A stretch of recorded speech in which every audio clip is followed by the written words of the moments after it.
سر ایک سوال میرا یہ ہے کہ وہ والدین جو یہ سوچتے ہیں کہ میرا بچہ اگر کانوینٹ میں پڑھے گا، انگلش میڈیم میں پڑھے گا تو وہ ہائر ایجوکیٹڈ بنے گا اور اچھے لیول پہ جاب کرے گا، تو وہ والدین کیا ہے اپنے بچوں کو اردو سکولز میں داخلے نہیں کرواتے ہیں اس مینٹالٹی سے، ایسے والدین کو کیا پیغام دینا چاہیں گے؟ کیا اردو سے پڑھا لکھا بچہ بھی اس دیش کا بھوشیہ، اس دیش کا مستقبل، فیوچر بن سکتا ہے؟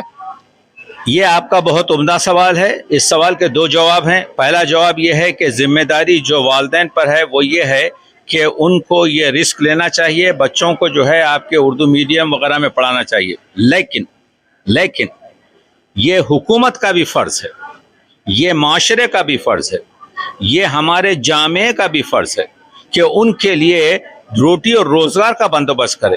یعنی میں اپنے بیٹے کو بے روزگار نہیں دیکھ سکتا، تو ایک راستے کا یہ ون وے نہیں ہے، تو کوشش یہ کی جائے کہ یہ جو انرجی ہے اس انرجی کو استفادہ کیا جائے۔ اگر یہی اردو کسی دوسرے ملک میں ہوتی تو آپ دیکھتے کہ اس میں حکومت کتنا انٹرسٹ لیتی۔ تو یہ کوہ نور ہے، کوہ نور کو آپ خاک میں ملانے سے ہیرے کی کمی نہیں ہوتی، لیکن کوہ نور کو چاہیے کہ ہم تراش کر پوری دنیا میں پیش کریں۔